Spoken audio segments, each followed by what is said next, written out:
ಬುದ್ಧಿಯಿಂದ ಯೋಚನೆ ಮಾಡಿ ದಾನ ಮಾಡಿಕೊಡ್ಬೇಕು. ಒಂದು ಭೂತಾಗ್ನಿ ನಾವು ಗೊತ್ತೇ ಇದೆ. ಭೂತಾಗ್ನಿಯಿಂದನೇ ಜೀವನ ನಡೀತಾ ಇದೆ.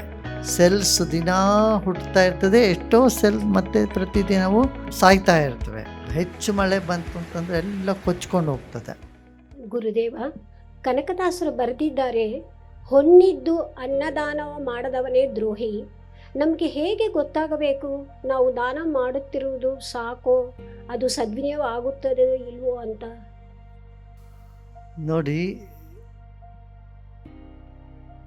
ನಿಮ್ಮ ಮನಸ್ಸನ್ನು ಕೇಳಿ ಬುದ್ಧಿಯಿಂದ ಯೋಚನೆ ಮಾಡಿ ದಾನ ಮಾಡಿಕೊಡ್ದು. ನಿಮ್ಮ ಭಾವನೆ ಮನಸ್ಸು ಅನ್ನಿಸ್ತದೆ, ಇಲ್ಲಿ ಒಳ್ಳೆ ಜಾಗ, ಇಲ್ಲೆಲ್ಲ ಜನ ಊಟ ಮಾಡ್ತಾರೆ, ಈ ಥರ ಬರೀ ಊಟಕ್ಕೆ ಅಂತಲ್ಲ, ದಷ್ಟಪುಷ್ಟವಾಗಿರೋನು ಊಟ ಕೊಟ್ಟೇನು ಪ್ರಯೋಜನ ಇಲ್ಲ. ಮಕ್ಕಳು, ಅಬಲೆಯರು, ವಯಸ್ಸಾದವರು ಇಂಥವ್ರಿಗೆ ಊಟ ಹಾಕೋದು ಸರಿ ಆಗ್ತದೆ.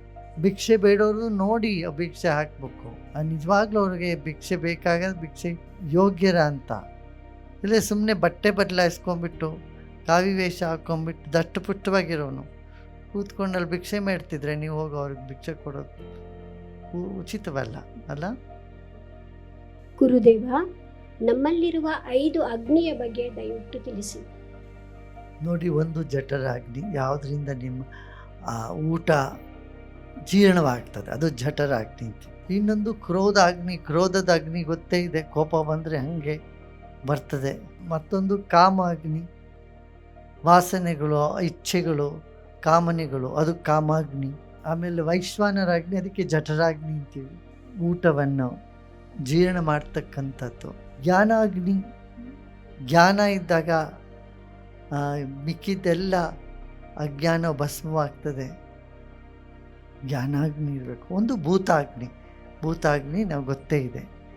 ಭೂತಾಗ್ನಿಯಿಂದನೇ ಜೀವನ ನಡೀತಾ ಇದೆ, ನಾವು ಬದುಕಿದ್ದೀವಿ. ಅದಾದಮೇಲೆ ವೈಶ್ವಾನರಾಗ್ನಿ, ಜಠರಾಗ್ನಿ, ಅದರಿಂದ ಊಟ ಎಲ್ಲ ನಮಗೆ ಜೀರ್ಣವಾಗ್ತದೆ. ಮೂರನೇದು ಕಾಮಾಗ್ನಿ, ಇಚ್ಛೆಗಳು, ಎಲ್ಲ ಥರದ ಇಚ್ಛೆಗಳು, ಅದು ಒಂದು ಬೆಂಕಿ ಥರ ಒಳಗಡೆ ಹಚ್ಕೊಂಡಿರ್ತದೆ.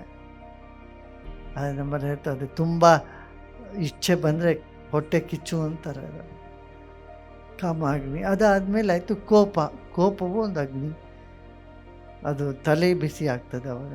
ಆಮೇಲೆ ಜ್ಞಾನಾಗ್ನಿ ಈ ಎಲ್ಲ ಕರ್ಮವನ್ನು ಭಸ್ಮ ಮಾಡ್ತದೆ. ಪೂಜ್ಯ ಗುರುದೇವ, ನಿತ್ಯ, ನೈಮಿತ್ತಿಕ, ಪ್ರಾಕೃತಿಕ ಹಾಗೂ ಅತ್ಯಂತಿಕ ಪ್ರಳಯದ ಬಗ್ಗೆ ದಯವಿಟ್ಟು ತಿಳಿಸಿ. ನೋಡಿ, ನಿತ್ಯ ಪ್ರಳಯ ಅಂತಂದರೆ ನಿತ್ಯವೂ ನಡೀತಾ ಇರ್ತಕ್ಕಂಥದ್ದು. ನಮ್ಮ ಶರೀರದಲ್ಲಿ ಎಷ್ಟೋ ಸೆಲ್ಸ್ ದಿನ ಹುಟ್ಟುತ್ತಾ ಇರ್ತದೆ, ಎಷ್ಟೋ ಸೆಲ್ ಮತ್ತೆ ಪ್ರತಿದಿನವೂ ಸಾಯ್ತಾ ಇರ್ತವೆ ಹಾಗೆ. ಆಮೇಲೆ ಸಮಯದಲ್ಲಿ ಬರ್ತಕ್ಕಂಥದ್ದು, ಹೆಚ್ಚು ಮಳೆ ಬಂತು ಅಂತಂದರೆ ಎಲ್ಲ ಕೊಚ್ಕೊಂಡು ಹೋಗ್ತದೆ. ಇದು ನೈಮಿತ್ತಿಕ ಪ್ರಳಯ. ಮಹಾಪ್ರಳಯ ಅಂತಕ್ಕಂಥದ್ದು ಎಷ್ಟೋ ಯುಗಗಳಲ್ಲಿ ಒಂದು ಸಲ ಬಂದು ಇಡೀ ಪ್ರಪಂಚವನ್ನೇ ಬದಲಾಯಿಸ್ತಕ್ಕಂಥದ್ದು. ಹೀಗೆ ಎಲ್ಲ ಬೇರೆ ಬೇರೆ ಥರ ಸೂಕ್ಷ್ಮವನ್ನು ಸ್ಥೂಲವನ್ನು ನಮ್ಮ ದೇಶದಲ್ಲಿ ತುಂಬ ಚೆನ್ನಾಗಿ ಹೇಳಿದ್ದಾರೆ.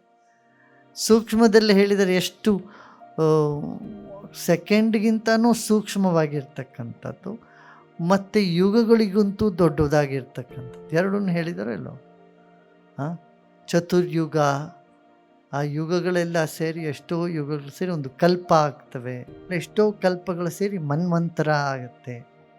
ಹಾಗೆ ದೊಡ್ಡದರಿಂದ ಸೂಕ್ಷ್ಮದ ಚಿಕ್ಕದ್ರವರೆಗೂ ನಮ್ಮಲ್ಲಿ ಎಲ್ಲ ಅಳತೆ ಮಾಡಿಟ್ಟಿದ್ದಾರೆ.